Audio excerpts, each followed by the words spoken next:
Force تو اپنی جگہ پر مستقل ہے، ان کو آپ چینج نہیں کر سکتے۔ اسی طرح انسانوں کی افتاد طبع، انسانوں کا مزاج یہ اللہ نے بنایا ہوتا ہے۔ اس کو قرآن مجید میں ایک جگہ شاکلہ کہا گیا ہے، قل کل یعمل علی شاکلتہ۔ شاکلہ کسے کہتے ہیں؟ ہمارے مصری لوگ جو ہوتے ہیں جب کوئی شے ڈھالنی ہوتی ہے تو اس کے لیے پہلے پیٹرن بناتے ہیں، اسے پاٹرن کہتے ہیں، پاٹرن۔ تو مصری لوگ پاٹرن کہتے ہیں کہ جس میں پیٹرن ہے، سانچہ پہلے بناؤ گے تب اس میں اس دھات کو پگھلا کے ڈالو گے تو وہ اس کی شکل اختیار کر لے گا۔ وہ سانچہ جو ہے ہر شخص کی شخصیت کا سانچہ اللہ نے الگ الگ بنایا ہے۔ موٹی موٹی تقسیمیں یہ ہیں۔ ایک تقسیم وہ ہے کہ جو باصلاحیت لوگ ہوتے ہیں، ایک ہے عام آدمی جس کے اندر کوئی خاص صلاحیت ہے ہی نہیں، ان کے بارے میں تو میں کہا کرتا ہوں کہ وہ زندگی نہیں گزارتے بلکہ زندگی انہیں گزارتی ہے۔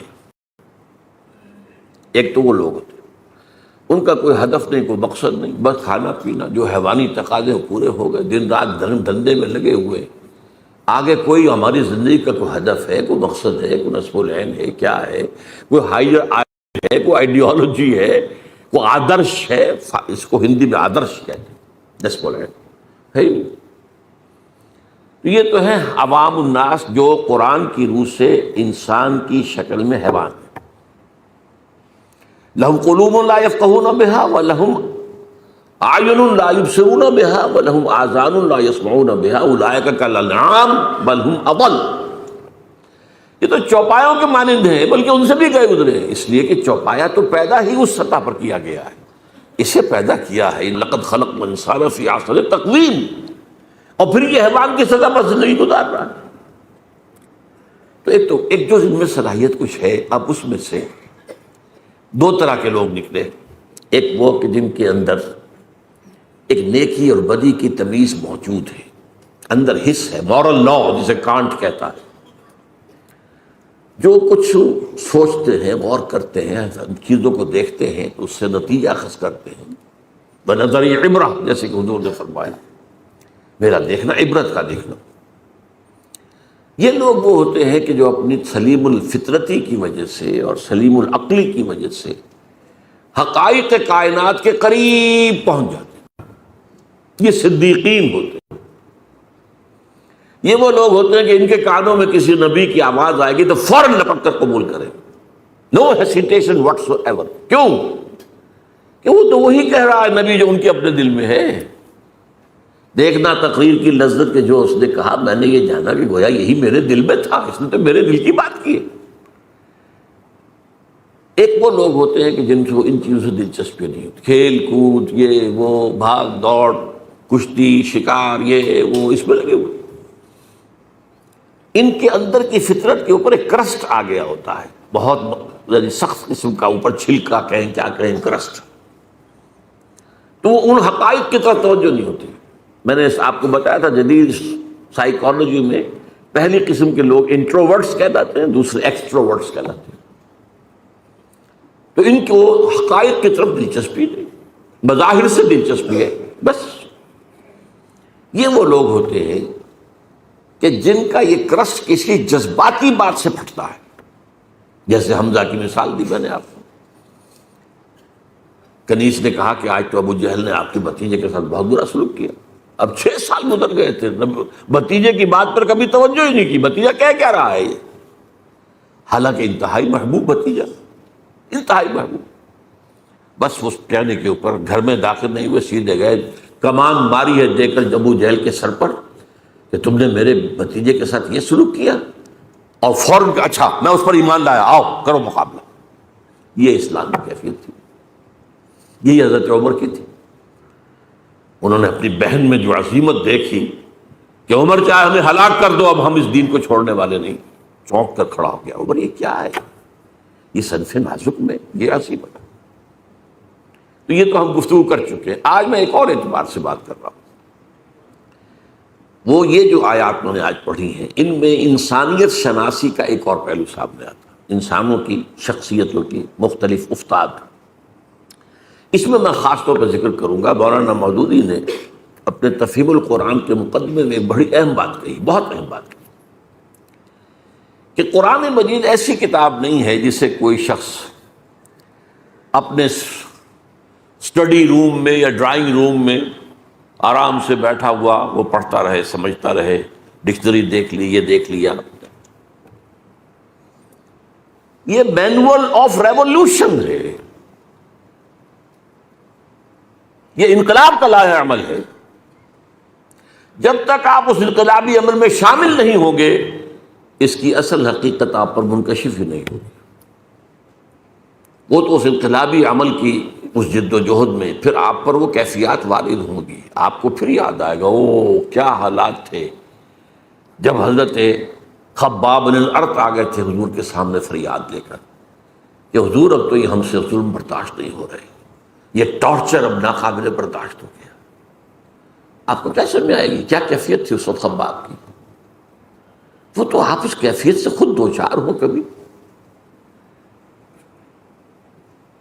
کبھی آپ پر کوئی آزمائش آئی ہو، کبھی آپ کے اوپر کوئی ایسا فیصلہ کن مرحلہ آیا ہو، تبھی تو آپ سمجھیں گے. تو قرآن مجید کے علم اور حکمت اور اس کے مفہوم اور معانی کا ایک بہت بڑا اہم گوشہ نہیں کھلتا جب تک کہ آپ یہ نہ سمجھے کہ یہ ایک انقلابی دعوت تھی. اور انقلابی دعوت کے اعتبار سے انسانوں میں 4 قسمیں ہوتی ہیں، وہی نبیین، صدیقین، شہداء، صالحین. اب وہ کون سے 4 ہیں؟ دیکھیے پہلے بات سمجھ لیجئے کیونکہ وقت محدود ہے. ایک لوگ وہ ہوتے ہیں کہ جب بات سمجھ میں آ گئی ہر کے بعد آباد، اب نہ دائیں دیکھنا ہے، نہ بائیں دیکھنا ہے، نہ آگے نہ پیچھے، قبول کر لینا ہے بس. یعنی وہ لوگ جن میں ہمت ہے، کردار کی طاقت ہے، حوصلہ ہے، مثابرت ہے، مقاومت ہے. ایک وہ لوگ وہ یہ نہیں دیکھتے کوئی اور بھی چل رہا ہے کہ نہیں چل رہا، وہ چلے تو چلے، نہیں چلے مجھے تو چلنا، مجھ پر تو حق باتیں ہو گئی، بات ختم ہو گئی. اب کوئی مفاد، کوئی چودراہٹ، کوئی حیثیت، اس کو نہ اندیشہ پہنچ جائے، اس کو نہ خطرہ ہو جائے. جیسے وہ نجران کے عیسائیوں کا وفد آیا تھا تو 2 بھائی تھے ٹاپ کے، ان کے بڑے اسقف، تو وہ جب حضور نے مباہلے کا چیلنج دیا تو پھر بھاگ گئے، راتوں رات چلے گئے، ورنہ 70 افراد کا نجران کے وفد آیا تھا. واپسی پر ایک بھائی، چھوٹے بھائی کے گھوڑے نے ٹھوکر کھائی، اس نے کہا تعس الابعد، ہلاک ہو جائے وہ دور والا. بڑے نے کہا یہ دور والا تم نے کسے کہا ہے؟ کہا محمد کو. معاذ اللہ مت کہنا، یہ وہ تو نبی ہے. انہوں نے کہا پھر نبی ہے تو مانا کیوں نہیں تم نے؟ کہنے لگے دیکھو ہمیں قیصر روم نے بڑی سہولتیں دے رکھی ہیں، بڑی مراعات دے رکھی ہیں، ہماری بڑی حیثیت ہے، اگر ہم اس کو مان لیں گے تو گئے ہم تو. اب یہ انداز اور ہے. ایک میں جو بتا رہا ہوں وہ کیا ہے کہ بات دل میں اتر گئی، حق نے، دل نے گواہی دے دی کہ حق ہے. اب کوئی دائیں بائیں دیکھنا نہیں، کوئی اور ہے کہ نہیں ہے، کوئی چل رہا ہے نہیں چل رہا ہے، کیا امکانات ہیں، کیا کوئی حساب کتاب کر کے کیا امکانات ہیں، کامیابی کے کتنے فیصد امکان، کچھ نہیں. حق ہے اور حق کا یہ حق ہے کہ اسے قبول کیا جائے. اور پھر ہر کے بعد آباد، یہ ہر کے بعد آباد جو کہتے ہیں کیا ہے، یہ اصل ایک شعر ہے. ہر کے بعد آباد ماں کشتی دراب انداختیم، ہم نے تو کشتی ڈال دی ہے، اب یہ کشتی ڈوبے گی تو ہم بھی ڈوبیں گے، یہ تیرے گی تو ہم تیریں گے. Total identification with a cause,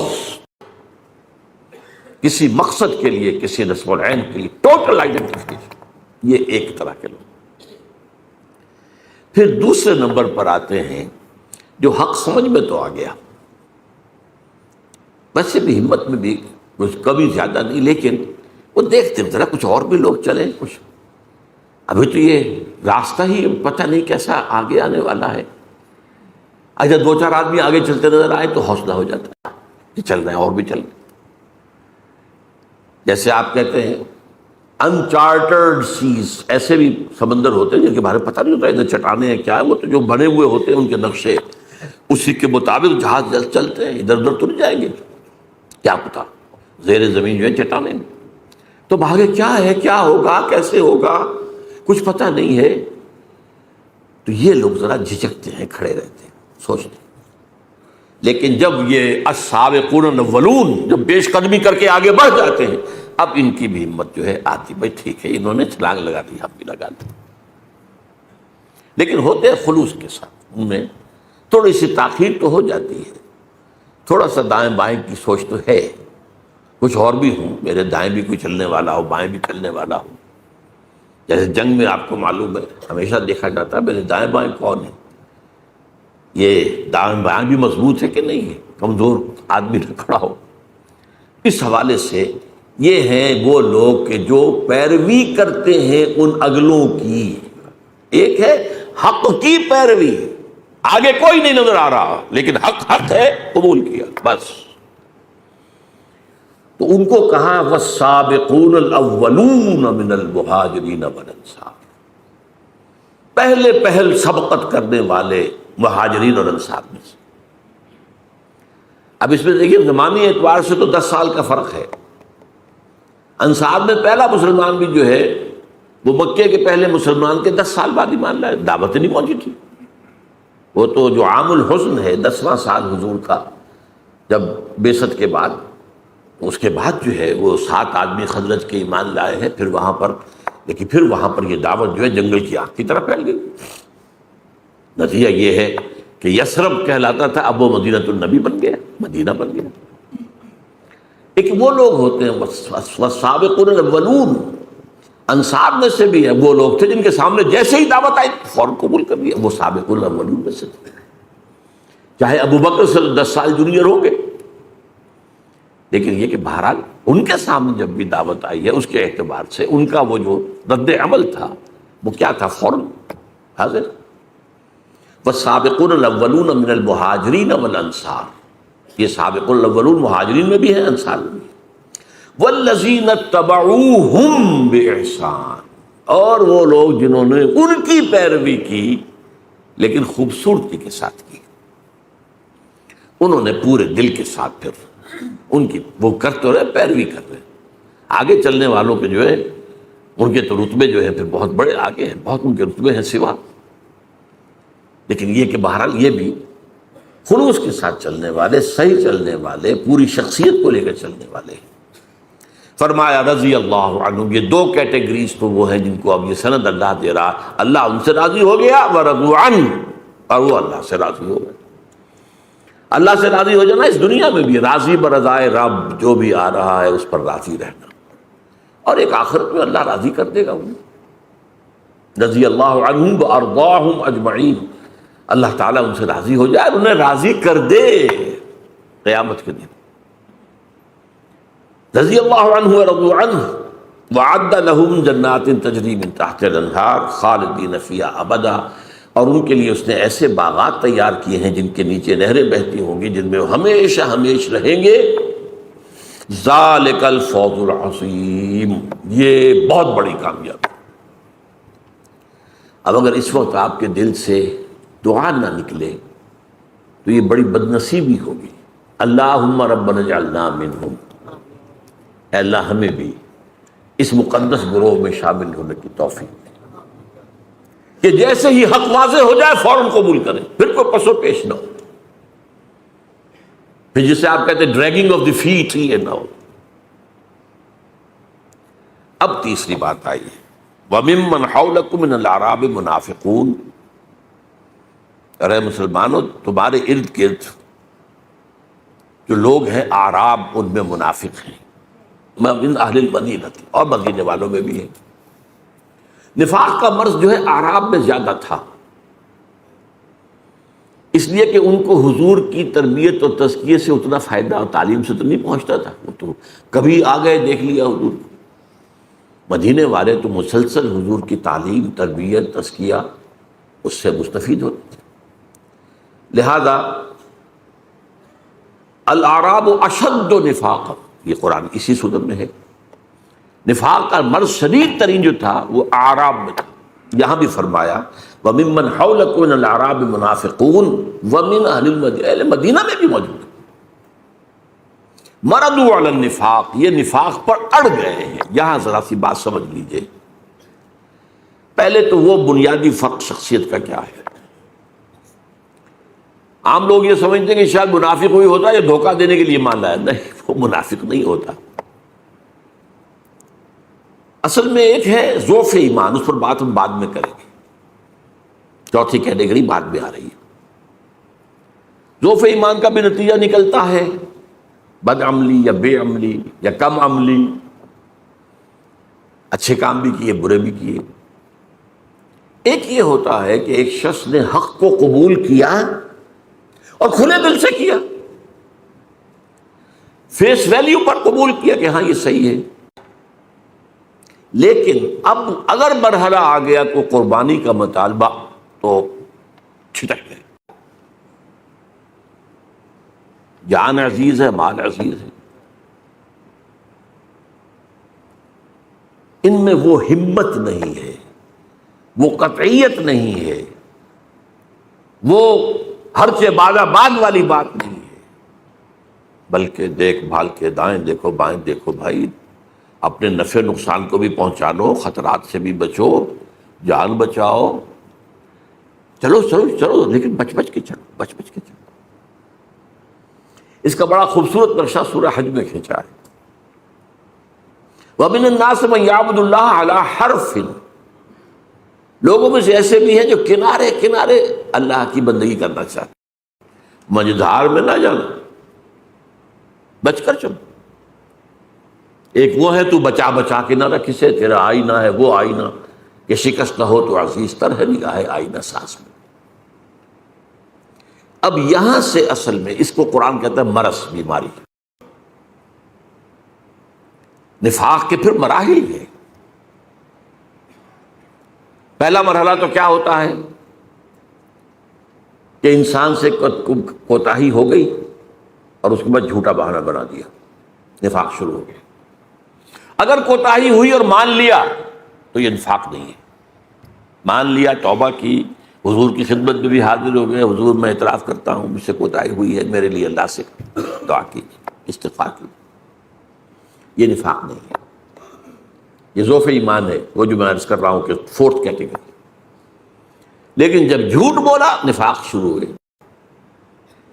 اور جیسے ٹی بی کے بارے میں مشہور تھا کسی زمانے میں، 3 سٹیجز، فرسٹ سیکنڈ تھرڈ میں آ گئی تو کوئی توقع ہی نہیں بچنے کی، اسی طرح اس کی بھی 3 سٹیجز، صرف جھوٹ پر مبنی پہلی سٹیج، پھر جھوٹی قسم، کیونکہ جب دیکھا میں نے بار بار بہانہ بنایا جھوٹا، اب لوگ مسکرانے لگتے ہیں میری بات سن کر، وہ سمجھتے ہیں کہ یہ ہے تو اس کا تو کام ہی بہانے بنانا، تو خدا کی قسم، اللہ کی قسم، اللہ کو حاضر ناظر جان کر کہہ رہا ہوں، میری یہ مجبوری ہے، میری بیوی بستر مرگ پر پڑی ہے، میرا فلاں یہ، میں جنگ میں نہیں جا سکتا، میں یہ نہیں کر سکتا وغیرہ قسمیں۔ اتخذوا ایمانہم جنۃ، انہوں نے اپنی قسموں کو ڈھال بنا لیا۔ اور تیسری سٹیج ہوتی تھی جبکہ دل میں بغض پیدا ہو جائے، یہ نبی نے ہمیں کس مصیبت میں ڈال دیا۔ ایک صاحب ایمان سابق الاولون وہ کہتے تھے نبی کا احسان تو ہم اتار ہی نہیں سکتے، انہوں نے ہمیں سیدھا راستہ دکھایا، وہ تو ہمارے محسن ہے، محسن اعظم۔ اب یہ کیا کہتے ہیں ہمیں کس مصیبت میں ڈال دیا اس محمد نے آ کر صلی اللہ علیہ وسلم، خطرے ہی خطرے۔ اور وہ ان لوگوں کے بارے میں کہتے تھے یہ بے وقوف فینیٹکس ہیں، آج کا لفظ فینیٹکس، یہ پاگل ہیں۔ وَإِذَا قِيلَ لَهُمْ آمِنُوا كَمَا آمَنَ النَّاسُ قَالُوا أَنُؤْمِنُ كَمَا آمَنَ السُّفَهَاءُ، کیونکہ اللہ کے بندو تم ایمان لائے ہو تو جیسے اور لوگ ایمان لائے ویسے ہی مان لاؤ، پھر سنو اور مانو، اطاعت کرو، قربانیاں دو۔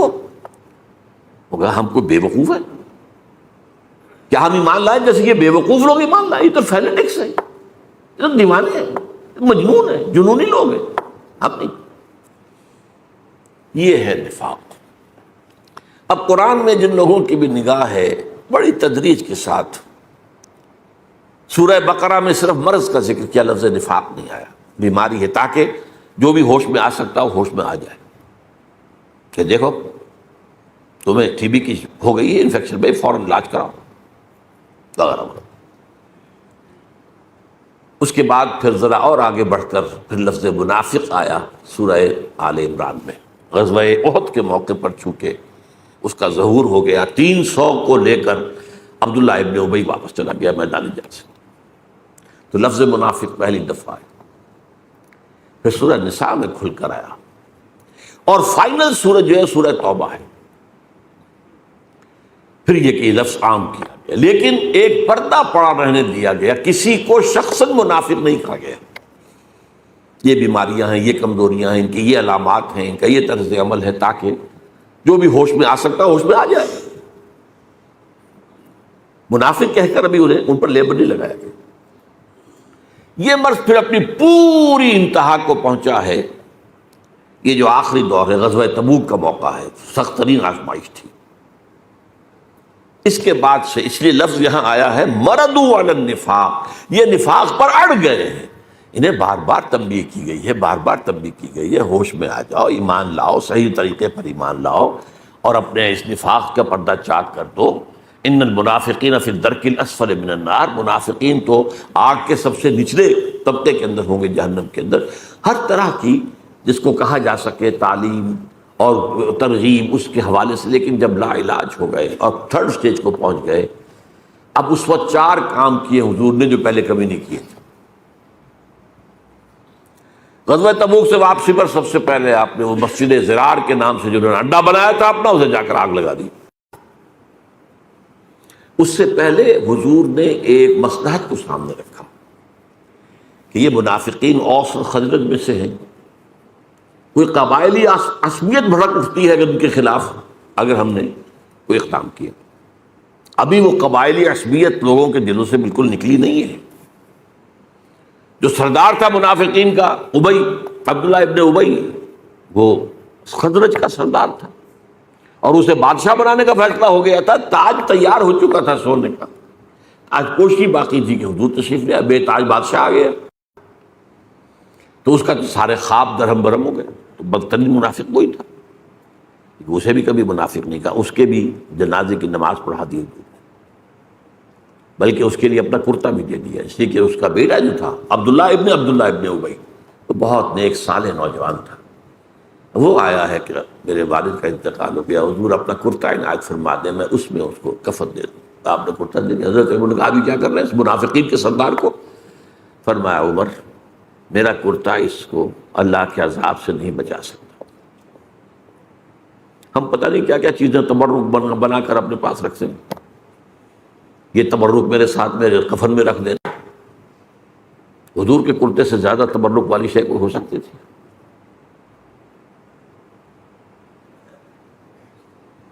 فرمایا میرا کرتا اسے عذاب سے نہیں بچا سکتا. 12 پہلا کام آپ نے یہ کیا، اڈا ان کا جا کے جلا دیا. حالانکہ ایک اشتعال مسجد جلا دی. مسجد ہو سکتا تھا کہ نہیں تھا، نام تو مسجد تھا نا، مسجد، لیکن تھا وہ اڈا منافقت. دوسرا کام یہ کیا کہ آپ نے پردہ چاک کر دیا. حضرت عمر کی روایت ہے رضی اللہ تعالی عنہ کہ جمعے میں آپ نے ممبر سے کہا فلاں ابن فلاں نکل جاؤ تم منافق ہو، فلاں ابن فلاں نکل جاؤ ہماری مسجد سے تم منافق ہو. 36 انسانوں کو آپ نے اس طرح نکال دیا. تیسری بات یہ کی گئی قرآن مجید اسی سورۃ توبہ میں فرمایا گیا کہ اب آپ آئندہ ان میں سے کسی کی نماز جنازہ نہیں پڑھیں گے اور نہ کسی کی قبر پر کھڑے ہوں. اب آخر اور وہ چیز کر دی جس کو میں نے بعد میں پڑھا، 2 آیتیں ہیں. منافقین کا ایک طرز عمل یہ ہوتا تھا کہ اگر کوئی جہاد کا قتال کا معاملہ آیا ہے، یہ ہم سے چندہ لے لیجیے، ہم انفاق کرنے کو حاضر ہیں، اور حضور قبول کر لیا کرتے تھے. اب وہ بھی بند کر دیا گیا. کہہ دیا گیا انفقوا طوعا او کرہا، اے نبی منافقین سے کہہ دیجیے چاہے خوش دلی سے خرچ کرو، انفاق کرو، چاہے مجبوری کو، لن یتقبل منکم، اب یہ قبول نہیں کیا جائے گا. ان کے کوئی چندہ، ان کا کوئی ڈونیشن، ان کا کوئی جو ہے صدقہ آپ نہ لیجیے. انکم کنتم قوما فاسقین، تم یقیناً فاسق لوگ ہو. وما منعهم ان تقبل منهم نفقاتهم الا انهم كفروا بالله، اور نہیں محروم کیا انہیں اس بات سے کہ ان کے نفقات، ان کا انفاق قبول کیا جاتا، مگر اس نے کہ وہ اللہ سے کفر کر چکے ہیں. یہ نفاق جب اس سٹیج کو پہنچ گیا تو کفر ہو چکا ہے. اگرچہ کفر ابھی چھپا ہوا کفر ہے، ظاہر نہیں ہے. وہ کفر نہیں ہے جس پر مرتد کہہ دیا جائے، وہ نہیں ہے.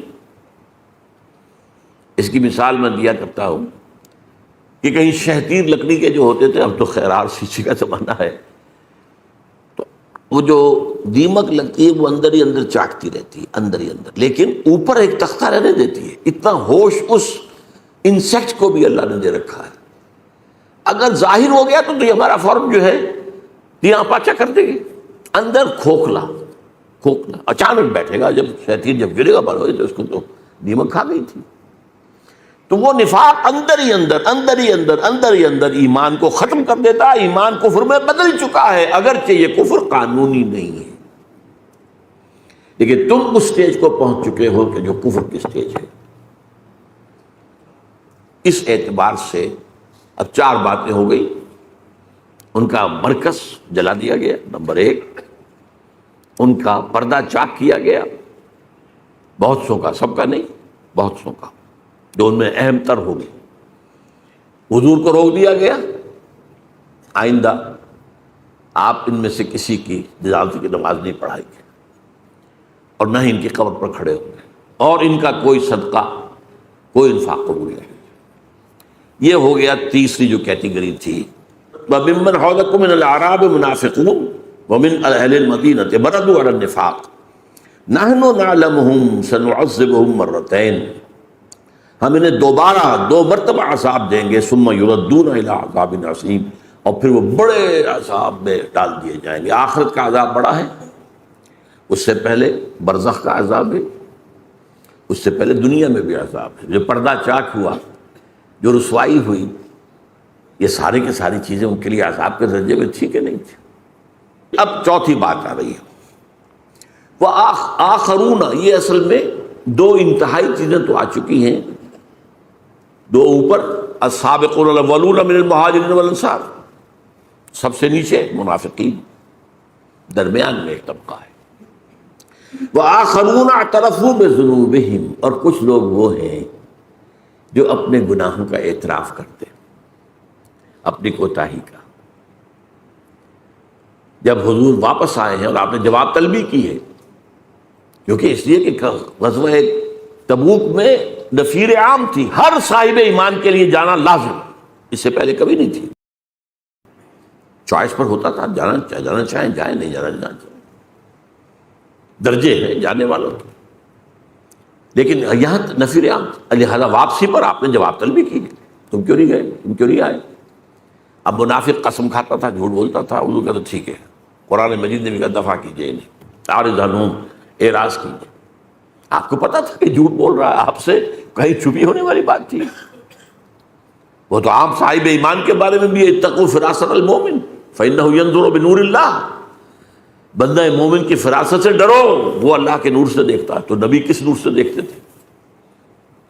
لیکن ٹھیک ہے جائیے، اہل ایمان اب وہ حضور کوئی عذر نہیں ہے۔ میرے پاس بھی کعب ابن مالک کی بڑی لمبی حدیث ہے بخاری شریف کے اندر کہ حضور میرے پاس بھی زبان ہے، میں بھی جھوٹ بول سکتا تھا، بہانے بنا سکتا تھا، لیکن میں تسلیم کرتا ہوں کہ جتنا صحت مند میں اس وقت تھا کبھی نہیں تھا، کوئی بیماری نہیں تھی، اور جتنا غنی میں اس وقت تھا اس سے پہلے کبھی نہیں تھا۔ یہ بھی نہیں تھا کہ میرے پاس زیادہ راہ نہیں تھا، بس مجھے میرے نفس نے چکما دیا کہ تمہاری سانڈنی جو ہے بڑی طاقتور ہے، مضبوط ہے، یہ رسول اللہ تو چلیں گے 30,000 کا لشکر لے کر، تو بڑی سلو رفتار ہوگی نا، تم 2-4 دن اور ٹھنڈی چھاؤں گھر کی راحتیں جو ہے ان سے مستفید ہو لے، پھر تیزی کے ساتھ دوڑتے ہوئے جا کے مل جانا۔ ہر روز یہی چکما اور نس دے رہا ہے، میں چکمے میں آتا چلا گیا۔ ایک روز اچانک محسوس ہوا کہ اب تو میں چاہے کتنا ہی تیز چلوں آپ کو نہیں مل سکتا، بیٹھ گیا۔ انہیں پھر سزا دی گئی، بائیکاٹ کیا گیا، ان کا حکم دے گیا کہ کوئی صاحب ایمان سے بات کرے۔ یہ 3 صحابہ تھے۔ اب ان کے بارے میں جو فرمایا جا رہا ہے، یہاں سے کیٹیگری تو آپ نے سمجھ لی۔ وآخرون اعترفوا بذنوبہم خلطوا عملا صالحا وآخر سیئا، انہوں نے گڑبڑ کر لیے ہیں اپنے اندر، اچھے کام بھی برے کام بھی۔ ظاہر بات ہے کہ اگر ایمان زیادہ مضبوط نہیں ہے تو کیا ہوگا، گناہوں کا صدور، لیکن معافی مانگے گا آدمی، استغفار کر لے گا، توبہ کر لے گا، اللہ معاف فرمانے والا ہے، لیکن رہے گا تو ایسے ہی نا، ڈاما ڈول، کبھی ادھر کبھی ادھر۔ تو خلطوا عملا صالحا وآخر سیئا، انہوں نے خلط ملط کر دیے ہیں، نیک اعمال بھی اور برے اعمال بھی۔ عسى اللہ ان یتوب علیہم، امید ہے کہ اللہ ان پر عنایت فرمائے گا، ان کی توبہ قبول کر لے گا، ان کے استغفار کو شرف قبولیت عطا کر دے گا۔ ان اللہ غفور رحیم، یقین اللہ غفور الرحیم ہے۔ خذ من اموالہم صدقۃ، اے نبی ان کے اموال میں سے صدقہ قبول کر لیجئے۔ منافقین کا کوئی صدقہ قبول نہیں ہے، لیکن ان میں سے خذ من اموالہم صدقۃ تطہرہم بہ وتزکیہم، تطہرہم وتزکیہم بہا، یہ صدقہ جو یہ اللہ کی راہ میں دیں گے، انفاق کریں گے اور آپ اس کو قبول کر لیں گے تو ان سے تطہیر ہوگی، ان کا اندر پاک ہوگا، گناہوں کے جو اثرات ان کے باطن میں ہیں، ان کی شخصیت کے اندر، وہ اس میں سے دھل جائیں گے۔ اور تزکیہم، زکوٰۃ یہ ان کے لیے تزکیے کا ذریعہ بن جائے گا، اندر کی پاکی کا۔ وصلی علیہم، اور ان کے لیے آپ دعا بھی کیجیے۔ وہاں منافقین محروم ہو گئے۔ استغفر لہم او لا تستغفر لہم ان تستغفر لہم 70 مرۃ فلن یغفر اللہ لہم، اسی سورۃ توبہ کی آیت ہے۔ اس منافقت کے موضوع پر یہ چوٹی کی صورت ہے، ٹاپ کی، کلائمیکس۔ اے نبی آپ چاہیں ان کے لیے استغفار کریں چاہے نہ کریں، آپ 70 مرتبہ بھی استغفار کریں گے تب بھی اللہ معاف نہیں کرے گا۔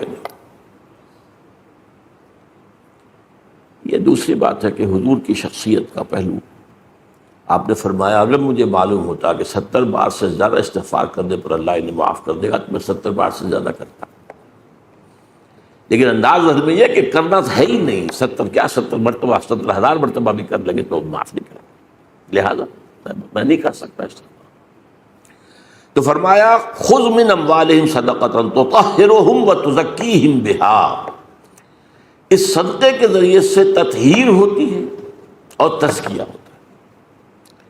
اسی لیے جو مالی عبادت ہے اسلام میں اس کا نام زکوٰۃ ہے۔ کیوں؟ تزکیے سے بنا یہ لفظ، یہ بھی انسان کے دل کے اندر کی باطنی جو صفائی ہے اس کا ذریعہ ہے۔